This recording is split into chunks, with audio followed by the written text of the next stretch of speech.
Awesome. So quiet now. I was on early and was here learning all sorts of stuff about Bhutan. I feel a little bit smarter today. Learning all sorts of stuff. So everybody's doing all right? A lot of quietness. Casey, did you get snow or ice? Yeah, we got both. Both. It's rough here for sure. Yeah, same here. And Grace's power's out with ice. Although Carlene's probably like, I got this snow thing down. I don't know what you Southerners are talking about. How's everybody else? Getting. Yeah, it's not even cold here. Sorry, guys. I think it dipped. It's saying right now it's like 29, but I mean, if I'm being honest with you, I'm like sitting here with my window open. So Let's see. June's probably enjoying some nice warm weather. Let's see. Daniel's enjoying some nice warm weather. Let's see. Fabian, you might have some nice warm weather right now. Yes. But probably rainy. Is it rainy right now for you though? No, No, not yet. Okay. Hello. Good morning. Good morning. All right. So let's get started. So let's see. Oh, nice like spring-like weather for Daniel. I'm kind of jealous. All right. Okay, couple things. I'm gonna pull up my question here. Questions. I posted questions, emailed questions while we get Moodle squared away, hopefully entirely by the end of this week. So I apologize in advance for the delays. So a couple things I wanted to do was one, show you the link over to our attendance sheet and the attendance policy so that you can do makeups for if you have to miss anything, totally understandable. Everybody has lives, whether professional or personal, that happen. Especially with the pandemic. So there is a nice makeup policy now for Zooms that's standard across all the courses.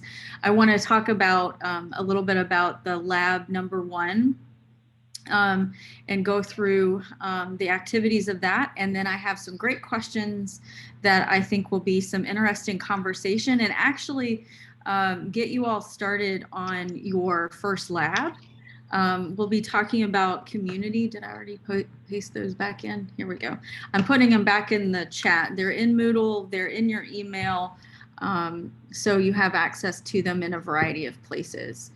Let's see. I'm going to pull up Moodle here and share with you the makeup policy. If you hadn't seen it, just in case. Let's see. We'll go over to here. You should be seeing Moodle right now. And just to clarify, it was nice to be on early and talk with folks. This is a little different from, I think, some of our other courses. And now that I'm realizing like, oh, we should have just kept it at 9 o'clock, like all of our other courses that start at 9 in the morning Eastern. But it is 9:30 Eastern to 10:30 Eastern. And then also for office hours, what I'm going to do is stick around after our class time to answer any questions. So if you have time and you have questions or concerns or anything that you want to discuss about the course, or let's say anything nonprofit or anything that I can be helpful for, I'll be in my Zoom room after class to answer any questions. And then, of course, if you don't have time to stick around and you need something, by all means, email, and we can schedule something separate that works for everybody's schedule. So, so don't feel like you can't get a hold of me if it's outside our class time and office hours. So you'll also see if you have to miss for whatever reason, I don't need to know why you missed something, so don't feel like you have to share. But if you do have to miss a live Zoom session. The recordings will be up, and you can watch the recording and then do a summary within Moodle. We have a discussion board that is set up for doing those makeups under, I can get it to work, course communication, and that course forum where you can post those as well. So unless Kelly's made a new folder for me, I don't think she has. So that's the Zoom update, your attendance stuff, and any questions while I pull up our lab here. Questions.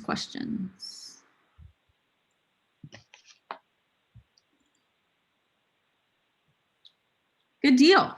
So you received via email the other day, as well as it being in Moodle, which was released on Sunday. So I think we're at least good with everybody seeing the course in Moodle. If you do not see the course when you log into Moodle, please let me know and we can fix that with Kelly, because then there's some issue within Moodle as to why you're not seeing the course, and then uploading stuff to it. But the lab, I'm really excited about this lab and hope you are too, as much as you can be excited about coursework, right? So I think this will give you a really interesting opportunity to connect with the leader in your community. And within our discussion questions today, it'll get you started on that. So there are 4 activities. I'll point out to you that it's not due for almost a month. And what I have done here is made suggested dates. So if you're looking for kind of like milestones or like how to time or schedule your time and how to pace yourself with an assignment, I did this to hopefully alleviate any anxiety about turning in an assignment. So things that you can space out, and as you go along for each of the activities, if you have questions or hang-ups or anything, by all means, let me know. So I've made those suggested dates for milestones there, just as, again, suggestions. Some of you may be able to knock this out in like a week, and then others it may take a month to be able to do this. So overall, what you're going to be doing is an interview with a leader within your community. So what does that mean? First and foremost, and so I've broken this out into 4 activities. First is defining your community. All of us belong to a variety of communities, right? A lot of different things. So define one of those communities. And I've given you some guiding questions here. What makes up that community? What is it? Geographic? Is it a certain profession? Is it a project group? What is that community? So I would like say for myself, if I were going to interview a leader that intrigues me very much, it might be someone in the Dayton, Ohio area in the US where I live, who is a nonprofit, let's say executive director peer, and want to just get their perspective. I have a different perspective as an executive director than this person. And so therefore the community, 1 would be geographic with Ohio, 2, the community being, say, nonprofits. And let's say I look specifically at employment assistance. That's a community unto itself, providing employment opportunities. And let's say our common goal is to ensure that those who are able and wanting to find a job can. Okay, so then within that is my defined community. So just an example, hopefully that helps you kind of think about the different communities that you are in and picking one that you might find a leader. So activities 1 and 2 kind of go along with each other. Sometimes you may have a leader identified that you really want to interview and may need to think backwards as to what community that leader is in with you, or say a community that you're on the periphery of and are interested in. So there's a lot of flexibility here in this assignment and what you're doing. So find out information about this person before you schedule your interview, or say reach out to them and ask for information and say, hey, this is who I am. This is what I have to do for my assignment. I would really love to spend 30 minutes to an hour with you asking questions about you as a leader and what leadership is. So find some information about this person, ask them for it, bios, start being an investigator and dig. So find news stories about this person, sometimes a good old Google search, look at social media if that is available to you. Even ask other people. So if say digging around on the internet is not for you, maybe you ask within your network, within your community about this person. So within your artifact, you're going to do one, describing the community, and I've given you a little bit of guidance. I often get the question of, well, how long does it have to be? So when you define your community in that step 1 artifact, I'm thinking 2 paragraphs at the very least, and suggest no more than 6. I'm not going to penalize you for writing more than that. If you would like to write more, by all means, please do. But it should be at least 2 paragraphs on your community. And then information about the leader that you're going to interview, at least 3 paragraphs, suggest no more than 4. If it goes more than that, by all means, please use that space. And then you're going to actually conduct the interview. So given COVID, I do not recommend, obviously, that you do this in person. If you're working in person, and let's say it's a person in your organization and you're around this person all the time, that circumstance and context is a little different than for some of us. So this could take place over Skype or Zoom or what have you. So stuff like using technology or even phone, if that's what you need to do. So a variety of different ways you can conduct this. I think my least favorite for doing this, of course, is by email, but you certainly can if that's the only option available to you. So I'm not restricting on how you conduct this interview, given the variety of areas that we're in and availability of individuals. So I am very cognizant that this assignment's reliant on you connecting with another person. So I want to make that part, really it's about the content, not necessarily how you get a hold of a person. So I've suggested some questions here for you in conducting this interview. So please start with those, but also add at least 3 questions of your own. That really, I think, is going to be based on the community, the context, who this person is. I think once you start thinking about this interview and this person and the community, those questions will easily come to you. But if you get stuck on thinking about 3 additional questions, please let me know and we'll think through them to come up with those questions. So you can start with these. I think as you read them, it'll give you a little food for thought as to what you should also be asking of this person.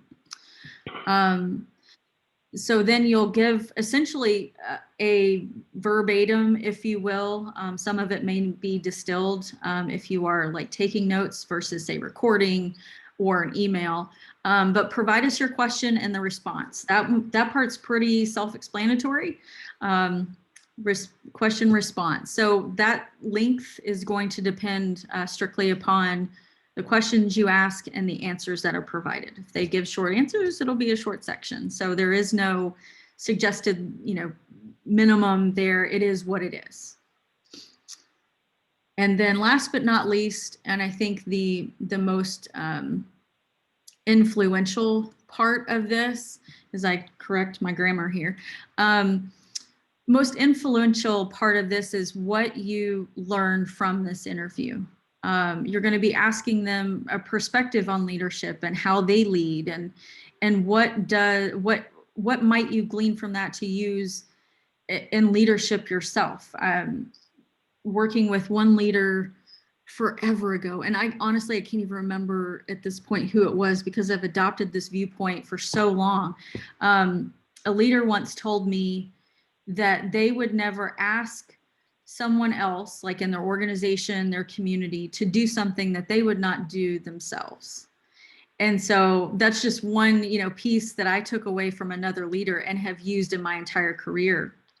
And as I supervised people, whether it was in an employed position, I was somebody's boss or a volunteer leader, that really has carried through every situation. I'm never going to ask somebody I work with to do something that I wouldn't do myself.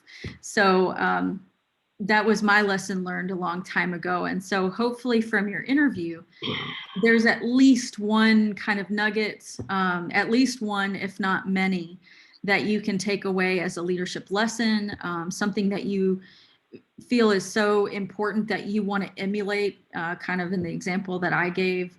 Are there things that you learned about what you should be doing in your career or networking, or, that's a really interesting perspective. I should research it more and see if this is applicable to me and what my goals are. So really take the time to digest what they've said and share in the artifacts those key lessons learned, those lessons gleaned, insights that you find very important. So I suggest in this one, at least 4 paragraphs. If depending on the content of the interview, you're struggling with that kind of suggested minimum there, let me know and we can work through some other things. But again, suggested minimum, that's going to be dependent upon the content. So that is the first lab, due March 13th. So you have about a month to complete this. If I had to guess, you probably will have an artifact that's about 4 or 5 pages long between everything, just as a guess. Again, that's very dependent upon the responses that you get in your interview. So questions about this lab assignment? Well, I have few questions. Mm-hmm. It's just clarifications, not actually. It's just you said it will be more advisable to interview people via maybe Zoom or Skype or maybe email.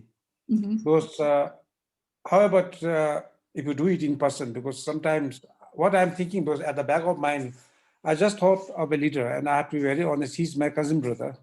Mm-hmm. He runs the organization, and it's quite impressive. He is quite new, but he's very popular here. Mm-hmm. And he actually runs an organization called Bhutan Toilet Organization. Bhutan Toilet Organization. And over the last 2 years, he has been very successful in providing clean toilets to all the 20 districts in Bhutan. He had also set up ambassadors. He had toilet ambassadors in all the districts.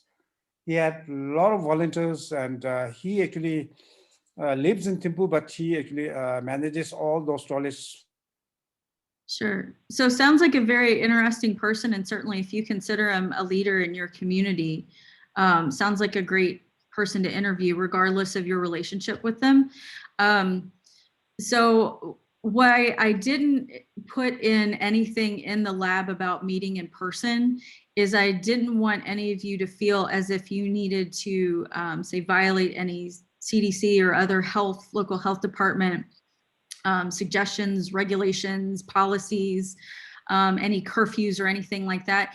You certainly can meet with your interviewee in person if it is safe COVID precautions. This is somebody you're around regularly. I did not make the suggestion in the actual lab document because of COVID. So certainly if there is the possibility or availability of a person in or interview in person, by all means please do that, as long as everybody is safe, maintaining social distances, healthy, sanitized surfaces, masked, all of that, whatever your local recommendations were. But because it is such a diverse world in terms of what we are allowed to do and what we shouldn't do, what's not recommended, I did not put in person as part of the lab, but you certainly could. But again, I didn't want to suggest that to go against anybody's safety. So yeah, so that was my main concern. I didn't want anybody to feel as if they had to put themselves at risk for an assignment. So yeah, because what I thought was I could still do it through email, but why I said was because the guy, I had been very honest because he's my cousin. Sure. But he is the executive director of that organization, and he has been very successful. It's quite impressive work that he has done over the last few years. I think that's why I'm inspired by his work in running this organization. So I thought he could be one leader that I could look up to. Absolutely. Yeah, and maybe I could also get more genuine answers from him when I have those questions. Sure. So I'll be.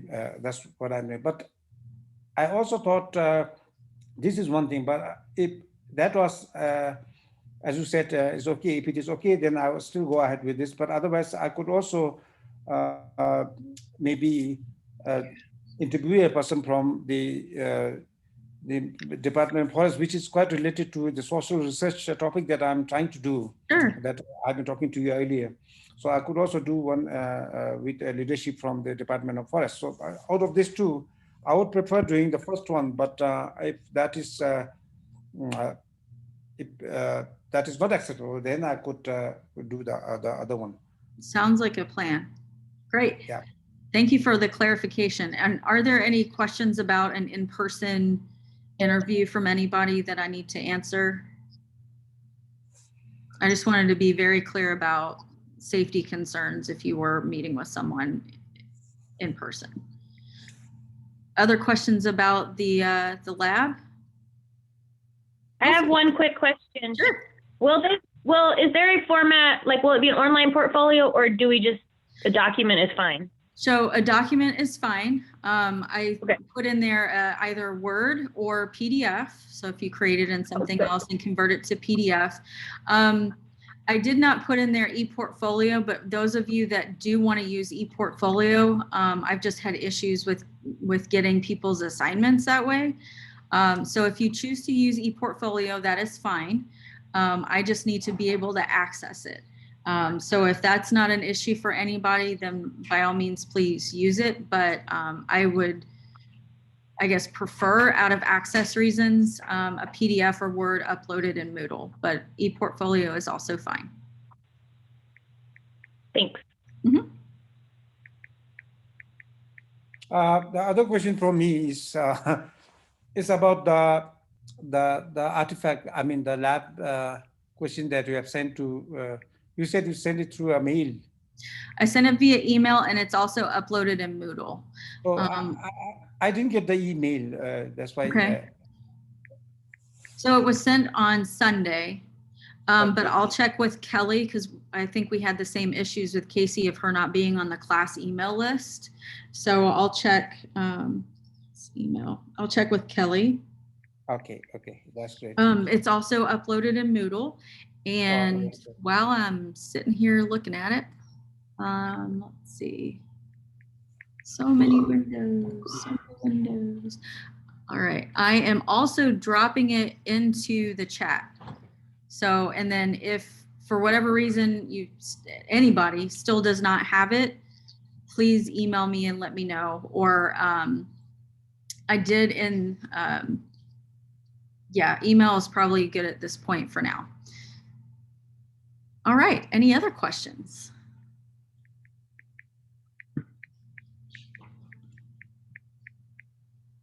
Awesome. Yay, conversation time, so I can not talk all the time.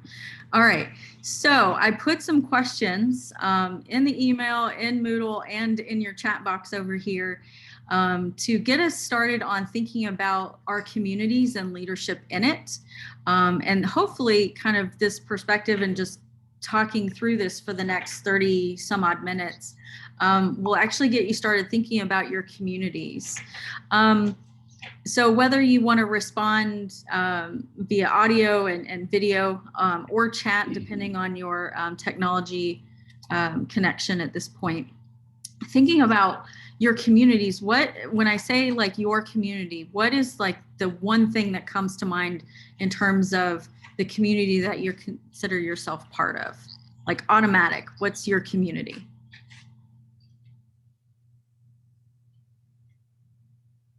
For me, the first thing that comes to mind is the Juneau nonprofit community. Awesome. So based on location and then just the field I work in, it's the people I spend the most time with and the people I feel most connected to. Great.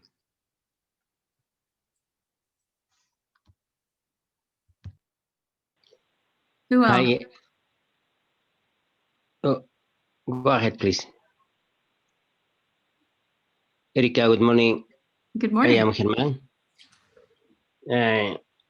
Yes, I am thinking about my community, which is located at least more than 1 hour from my city. It's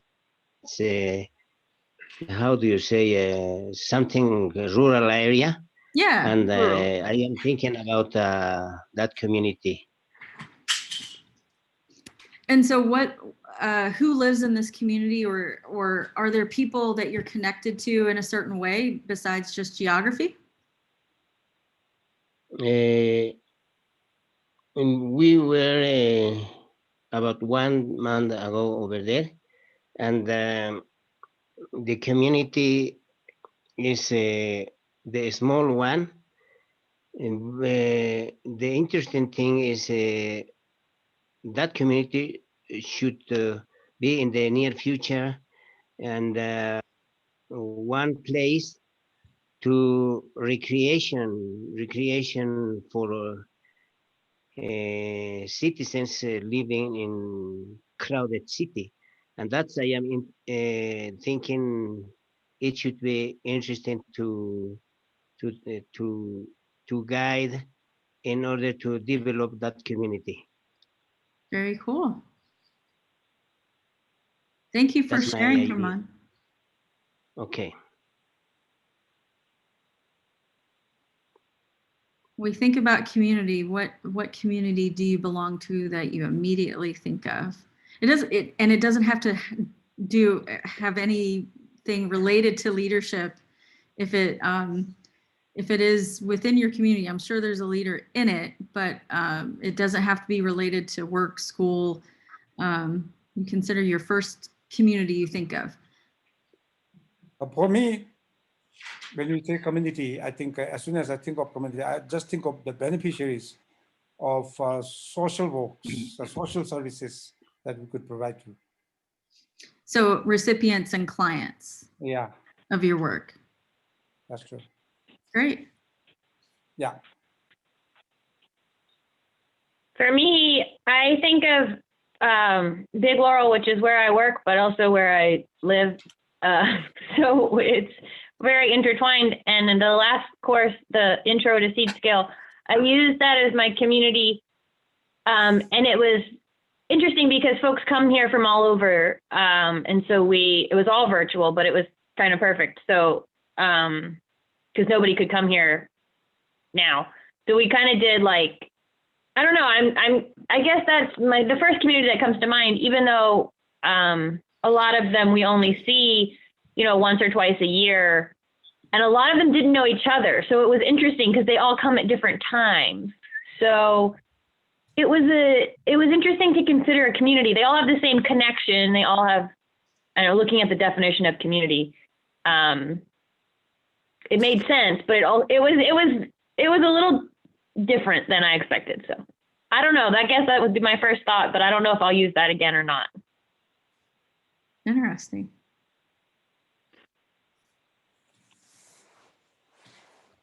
What other communities? Matt? I think for me, the first group of people that jump into my head are like family and friends that ultimately bleed into like my work life or other nonprofits that I'm a part of or have participated in. But I think ultimately family and friends. It's interesting if anybody kind of wants to expand upon that too, of how much in certain areas, certainly not for everybody, but family and friends bleed over into our day-to-day actual work. It's one thing for me to be like talking to my mother every day, and I don't work with my mother. I don't, that doesn't intersect. But then when I think of my husband and all of my in-laws, all of pretty much a good chunk of my in-laws work for me in our business. And so therefore, like, the community has changed, the context changes, right? As soon as you start working with a family or friend, that context changes. The feeling of your community changes. So I always find it interesting when we talk about friends and family as part of our community, because it has a different feel and a different expectation, right? So sometimes we have expectations of friends and family that we wouldn't normally have of a coworker or a client or a boss either. It's very interesting. Just as Dorji wants to interview his cousin. So it's interesting how those networks work. I have the complete opposite experience of starting with someone as a employee or a coworker, and then over the past 3 years or so, I think she's probably become one of my better friends, but also remaining as a great workmate also. But interesting point. And Amir shared his NGO that he's working with and the folks that deep connection, common interest, common goal, care and share. So I think when we look at seed scale, it makes our communities transform a little bit. So even if you haven't taken the intro course with Daniel and Luke, we'll take kind of key concepts from seed scale, but one of those being the definition of community that I put with the question here. In terms of, and I think what makes it uniquely different than, say, a group of people versus the community as we define it in seed scale is, say, a common goal or interest, as opposed to, say, my geographic, so everybody in, say, Lexington, Kentucky or Dayton, Ohio. Yes, we have a lot in common because geographically we're in the same place. But if I get more honed in on community, I would say those that have a common goal for ethical fundraising. It changes the context just a little, just to say, this is my neighborhood, this is where I live, to, well, these are the folks that I have a common bond with because we have the same goal or purpose in our work. So it certainly adds to, I think, the gravitas of defining community. Like, it has more meaning and impact on how we view our work. So just something to think about when we define community and the context. When we pull the definition from seed scale, it makes it feel a little bit different, or at least that's how I felt about reading that definition when I was working it, or understanding seed scale was just that definition. So I think even more of a specific question that I think we'll get some very different responses on and different perspectives is what defines a leader to you? Either characteristics, personality types, what is it that defines a leader for you personally?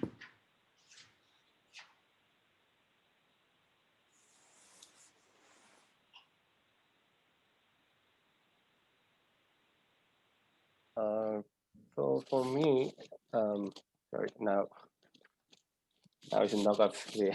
I wear the mask because it's in office, and there now it's not up there. Nobody here.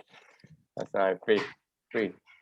For me, the model I have the important the characters is to be a model, to show the example, not just saying, not just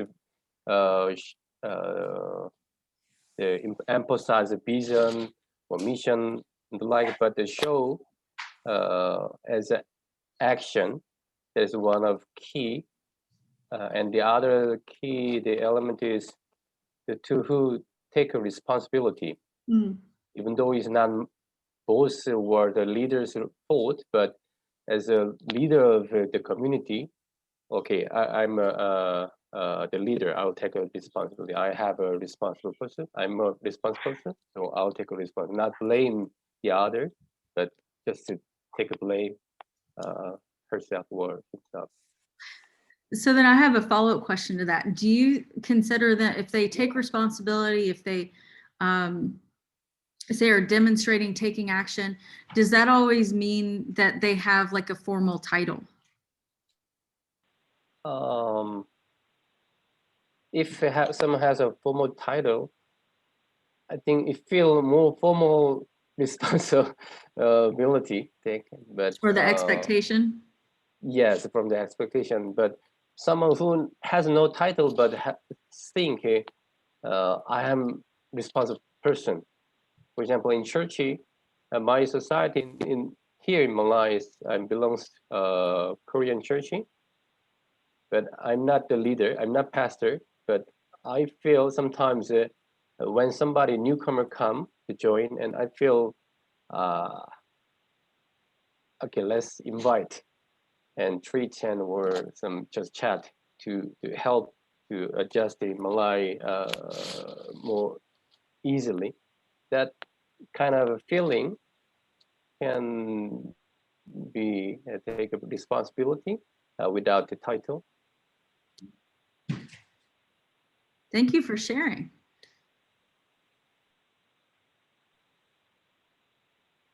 What makes a leader a leader? Thanks, Carlene.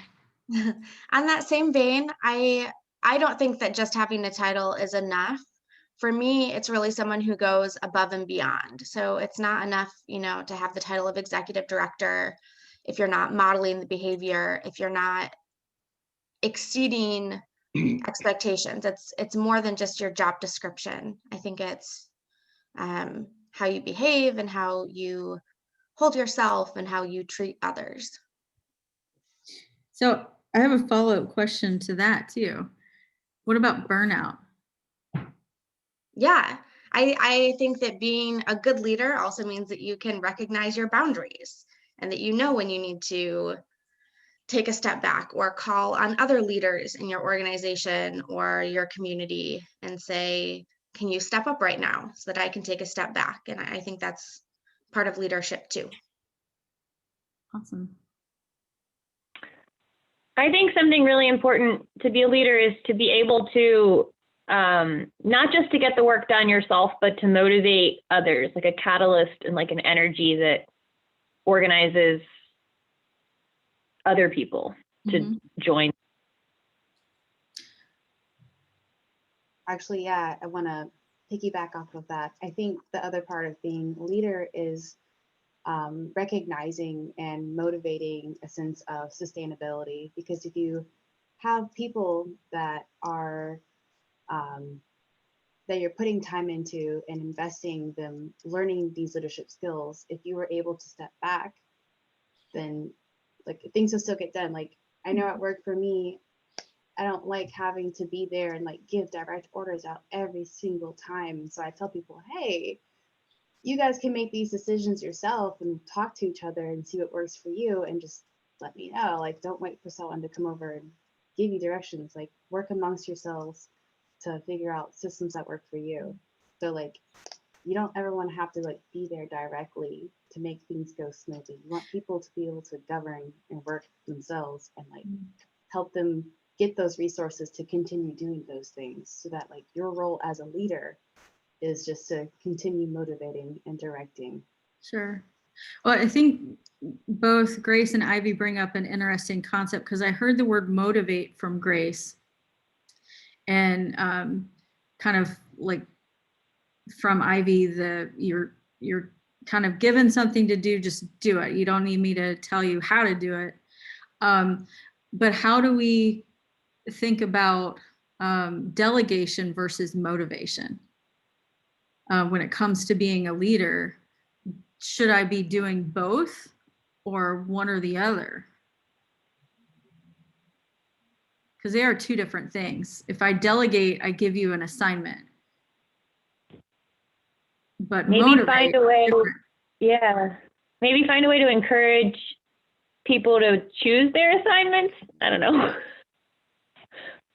But I think that goes along with, say, empowering them, you know, if you are in a leadership role, empowering them to,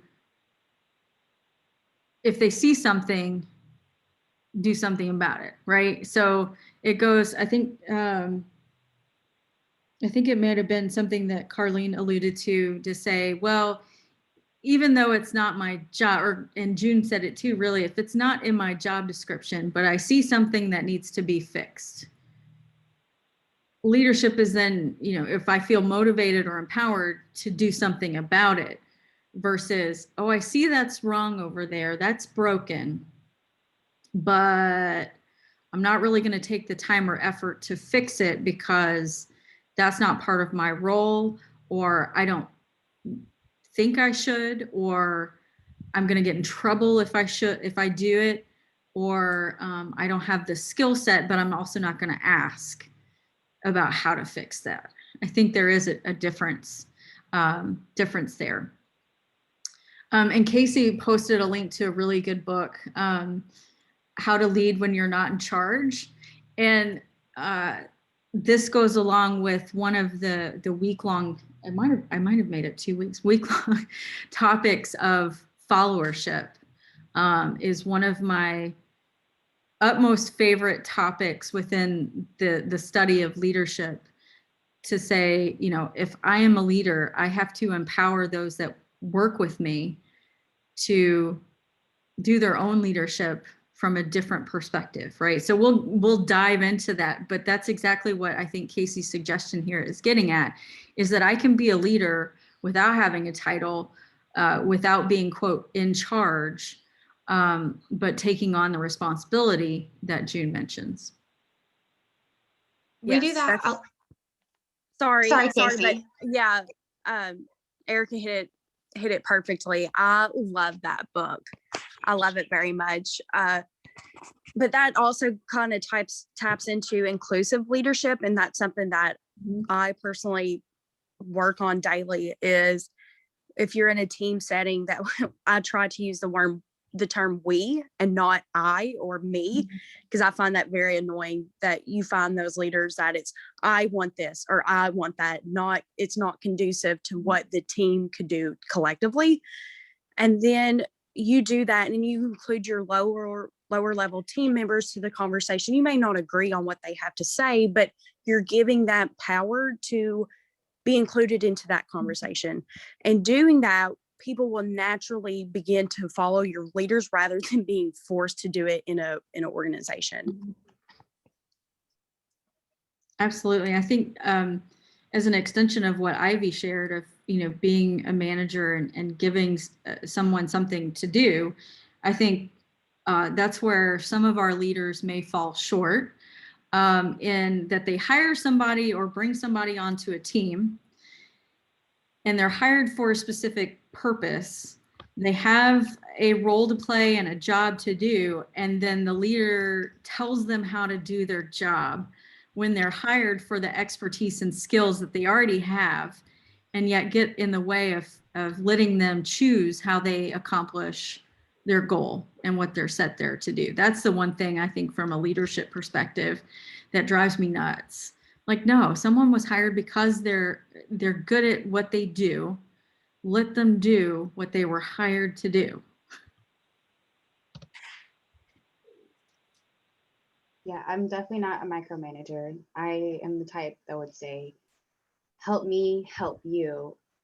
How can I help you like succeed and get this done? Just let me know and I will give you the resources. And if you have questions, I can answer the questions. If I don't have answers, I will lead you to get the answers. But I definitely see investing the time and like allowing people to develop those skills and grow themselves. And I think one of the hardest things, not from a leadership necessarily perspective, well, I guess it is, but to show people that not having the answer and asking questions is okay, right? Like, I think that's one of our greatest faults as humans. Like, we feel like, oh, we should know this, or, you know, I think that's the hardest thing, is empowering other folks to ask questions, admit if they don't know something, and encouraging them to say, ask and I will help, as opposed to drowning and not being able to do something, getting behind, being anxious, and not fulfilling all of what they could be doing if they ask the question.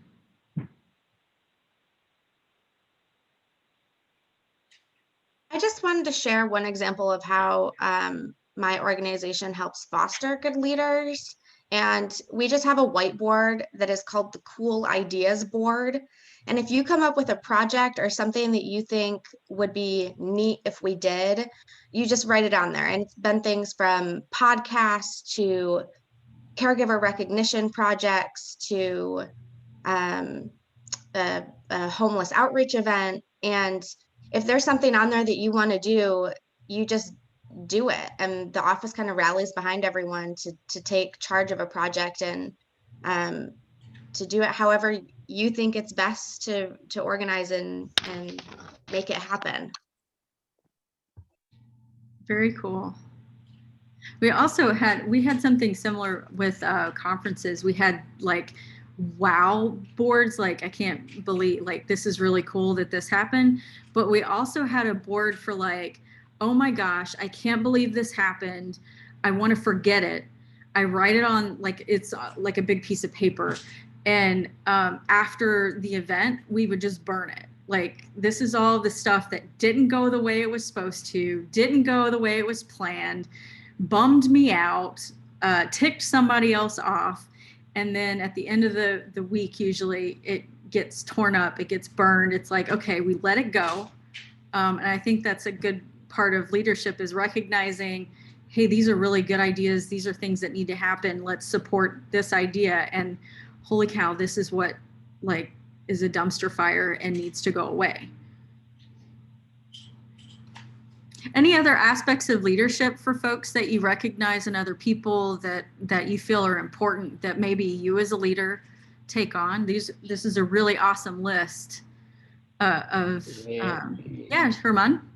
I am thinking about the two kinds of leaders, who is paid and who is not paid.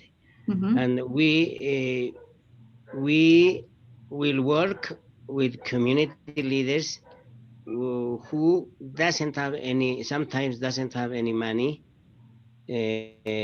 but he or she should have their own money, their own time. Their responsibility will be great. And this kind of leader is we need to study her responsibilities and so on. Because other leaders like governors, teachers, or governments, they have money and they should lead some communities. But I think we need to contact to leaders, to community leaders without payment. That's my idea, and we need to have some knowledge in order to talk with them. Yeah, volunteer leadership, which we will spend a whole week on as well.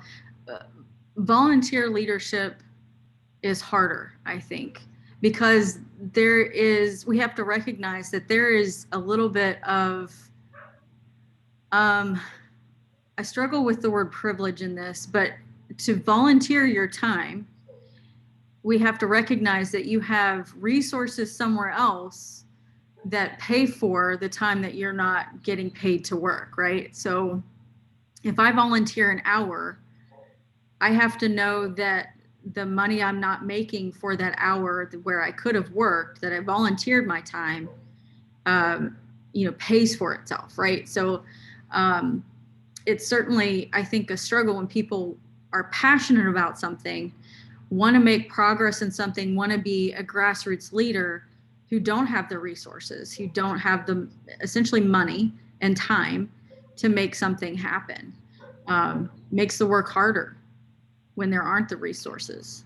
And I think when you're asking of time and other resources from other volunteers, can lead to burnout, kind of boundary violations, like Carlene mentioned about boundaries, because some people are only able to give what they can give. And then once they've kind of reached that end, and then are expected to keep going, they can't anymore. And that leads to a lot of different things. Definitely growth mindset. Casey, is there anything you want to mention about like what a growth mindset might look like, or how you talk about a growth mindset from a leadership perspective? I think it's all about your willingness to always to continue to be a lifelong learner, and not saying that you've tapped out on your education skills. Like once you hit a certain level of education, that's it, you're done and you're considered an expert. And to me, I'm always willing to learn anything anybody's willing to teach me. And to me, that's a good quality or a skill to have, because you're always thinking, what can I learn from this person? What can I learn from this situation? Even if it's in a toxic workplace, you can pull out all the whatever good you can find from that and be able to apply it to maybe another situation. So it's always constantly looking where you can learn, rather than just saying, well, I know better than you because I have expertise in X. Oh, I'm not going to listen to you because I have more experience in this. Well, and people who cut off their learning, I'm glad you mentioned this too. When you cut off your learning, you begin eventually to become obsolete. So I've even like recognized it in myself. There are certain social media platforms I'm like, I have no clue.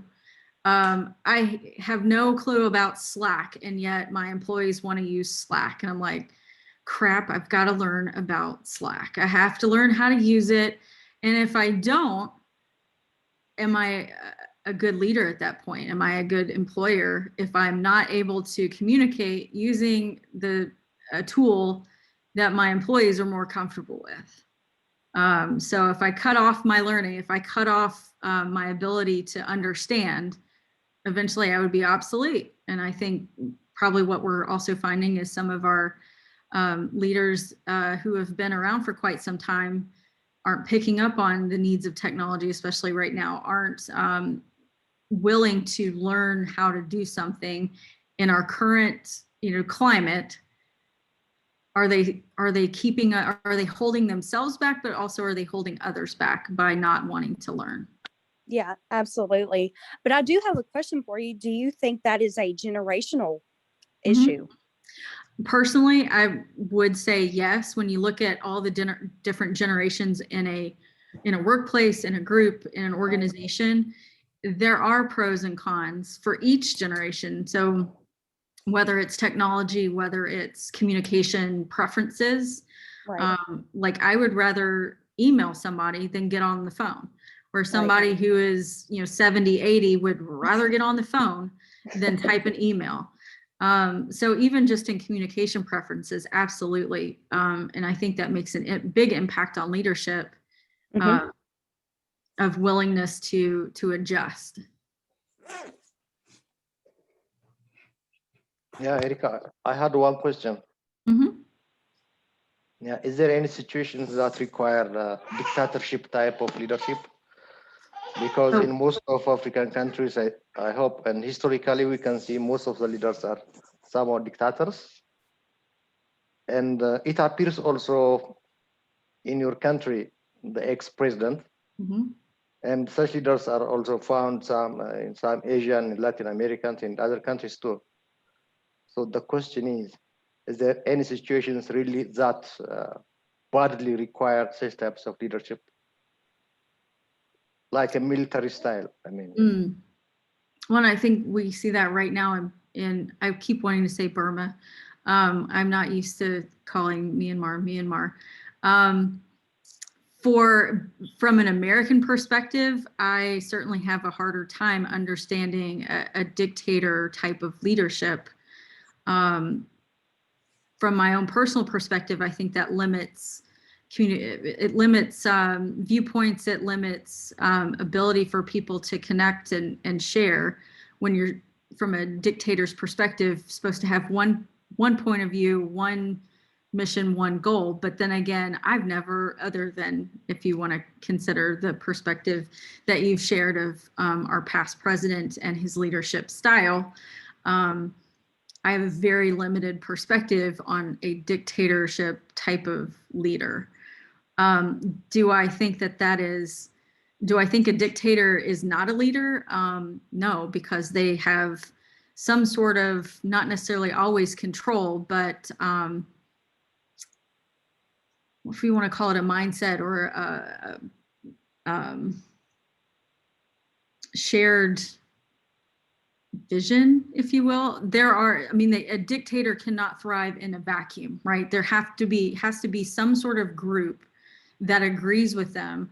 So if you take, like, say, a military coup or military dictatorship in, for example, Myanmar, Burma, and the control that an entire group is exerting over a country, just from their viewpoint, that does take leadership.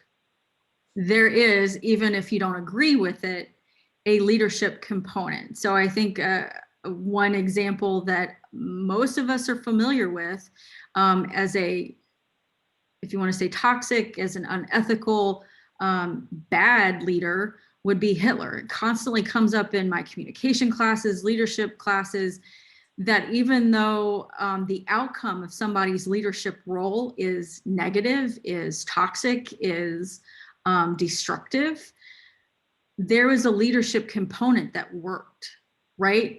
When we even talk about the past American president, whether you agree with his viewpoints or not, there was an amount of charisma, there was an amount of motivation to get an entire group of people to agree and have the same perspective, to the point that they would destroy property. I mean, that's kind of at the minimum there. And again, I don't want to get too political, but if you think about what a group of people did to a nation's capital, and lives were lost based on a single person's perspective, for which they were able to persuade thousands of people to go along with, that is, by some definition, a little bit of a leadership quality, because they were motivating, they were providing a goal, such as it was, of stopping election results being the end goal. Go stop the count, whatever you want to call it, but people understood and agreed with it. So the same thing, I think, goes for other countries that may have a dictator as a leader. There still is, at minimum, a large group of folks that are going along with that perspective, whether it's positive or negative. But again, that's from a very limited perspective of an American who has never lived under, say, military rule or a formal dictator. So that's probably the most perspective I can give, Daniel. If you want to provide others, or if other folks have had to deal with that situation, but that's my limited kind of perspective.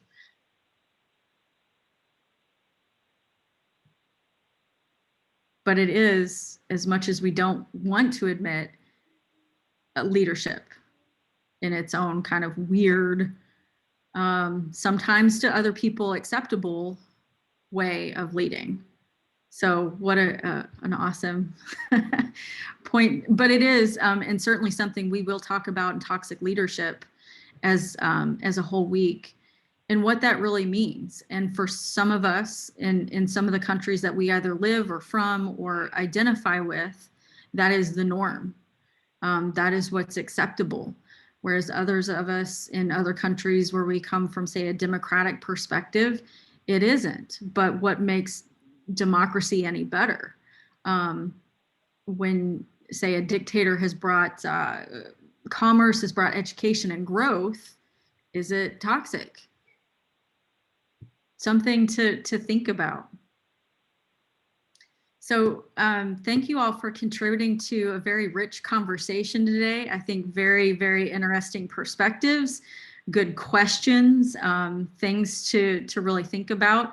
and some interesting perspectives on your community. So I hope that you can take that over the next week and think about what your community consists of, or the many different communities that you are in, which one you might identify a leader of, and pursue your interview. So thank you all for joining live. Thank you for sharing and bringing different perspectives. And I will stick around for office hour, office time to answer any questions. Otherwise, I'll see you back here at 9:30 Eastern next week, 14:30 UTC. Thank you very much. Have a nice week. Thank you, Daniel. You. Thank you. Bye, everybody. Thank Thanks, you, Grace. everybody. Have a nice day. Thank Bye, you, June. Dr. Erica, and thank you, everybody. See you next week. Yeah, stay safe, Herman. Thank you. Bye-bye. Bye, Fabienne. Have a good one.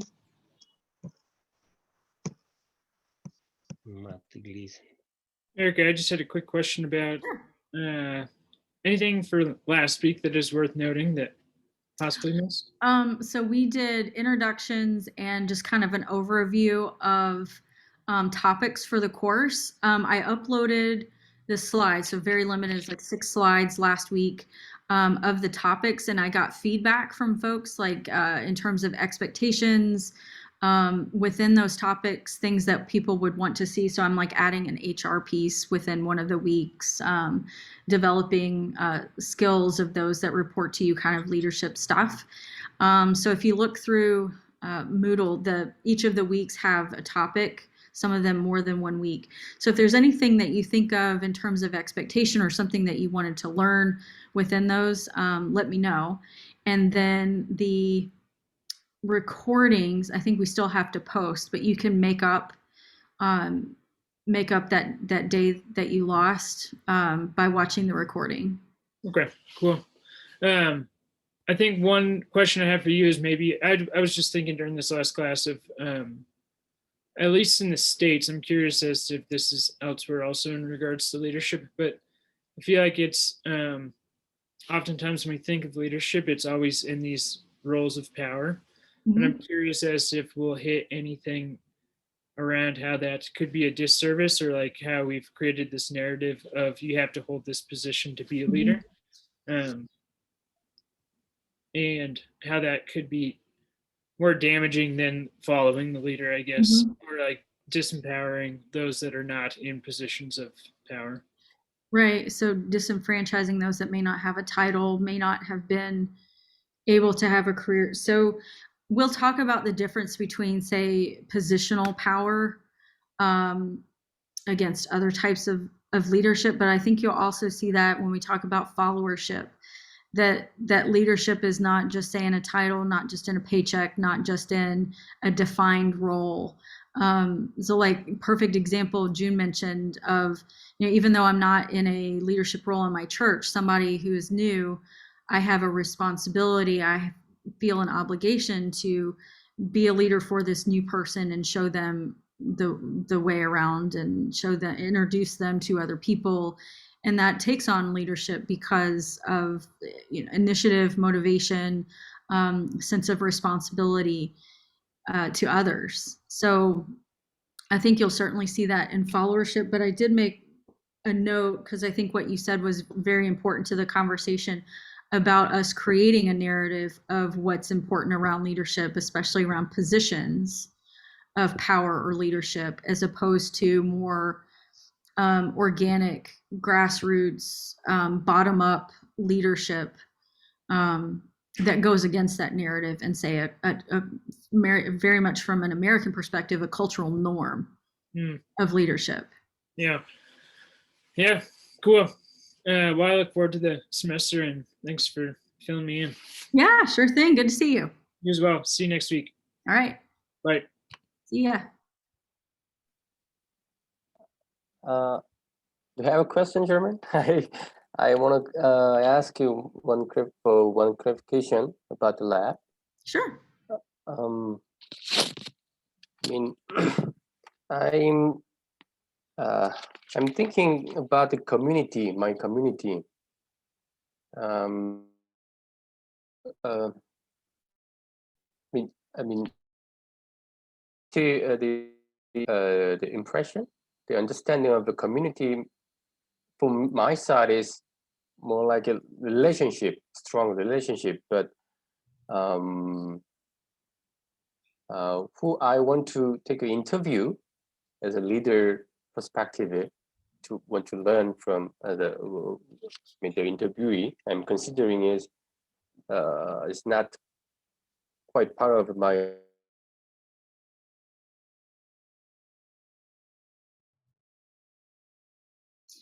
June, are you still there? I think you cut out.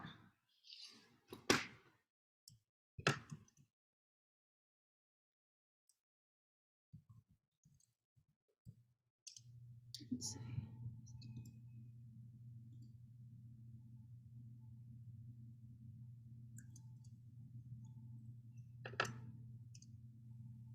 Oh, good. There you are. Oh, sorry. I mean, the internet in Malay is not Yeah. pretty poor. Not the greatest, I'm sure. My question is, I mean, when I look through the lab, I mean, first lab, I'm considering, I mean, the final assignment is take an interview. Who I want to take an interview. So I'm considering someone, but he's not, kind of belongs not my community. So when I. So they're a leader outside of your community? So that actually I'm confusing. What is a community? Even, I mean, he was my boss some years ago, 8 years ago. And so he worked for NGO. He's an NGO worker, and recently he resigned. So it's not, I mean, even if I consider some broad community in the NGO sector, it's not in Malay, and it's not our organization, and he's not longer NGO worker. But currently, so, but I really inspired. I mean, he really inspired me about the leadership. So I really get some good idea from him. So I really want to, but I never take an interview from him. Right. But I'm considering him to take an interview. But the first question I have to describe what is my community. Then I have some problem. And yeah. So did he completely retire, or is he still working like in the same field? He wanted to. I mean, actually, even 2 months ago, he was, NGO worker in Tanzania, but he's just resigned. But he's looking for the job opportunity. Okay. But yeah. Do you all do like similar work? He? Like the people that you serve, is that the same, the types of organizations you've worked for? Because I still think, even though he may not be, working in the same field, it sounds like there's still a little bit of, say, the same goal. And even, say, a broader nonprofit community can still be your community.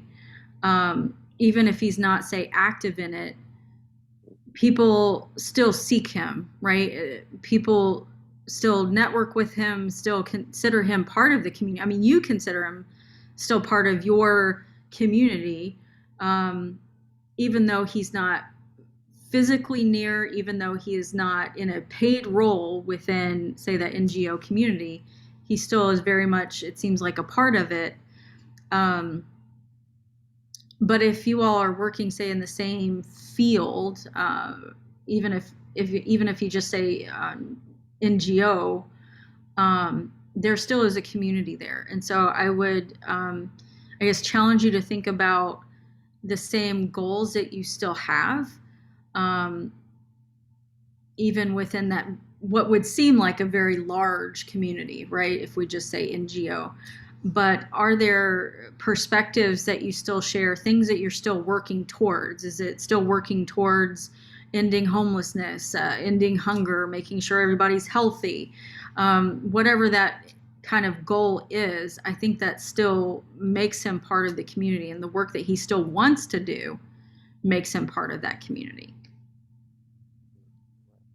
Okay, so community, when you when I define the community, is not necessarily geographical or very, so actually from my perspective, initial perspective of community is I supposed to belongs and contribute something and have some relationship with the among the members. But if you just broadly say we're working in the same sector, so we have the same goal, but you work there, I work there, here, and the target is different, but globally we have the same goal and we have the same feeling and some circumstances. Mm-hmm. So that, can we say, is a community? Absolutely. So I think it is. And I would consider it a community. I mean, it does not have to be, and I think that's where we can sometimes pin ourselves in, is to say that our community is geography based, when the work that you are doing, the community that you consider may be beyond, say, just Malawi. It could be even beyond Africa. So it may be a global community, just like Future Generations is a global community. We all have things that we're working towards within our own work and understanding for achieving even individual goals, but still a collective global community. So yeah, I would challenge you to think beyond just the geography. It still includes this person. You could be serving children, he could be serving adults. And if, say, having like your goal is to, say, have a person be able to reach, say, a prosperous life, to be healthy and achieve what they would like, is something that is fundamentally what you're working towards. Even if, say, you're working in health and he's working in education, or you work with kids and he works with adults, whatever, there still is an underlying similarity of helping people, right, achieve XYZ. So even though it feels broad, and, say, the feel of the word community feels small, it's still very much, even though it seems large, it is a community within itself. Right. Now it makes sense. Okay, good. All right. Thank you very much. You're very, very welcome. If you have other questions, feel free to let me know. All right. Thank you. Okay, Yep, have a you're nice welcome. day. Thank you. You too.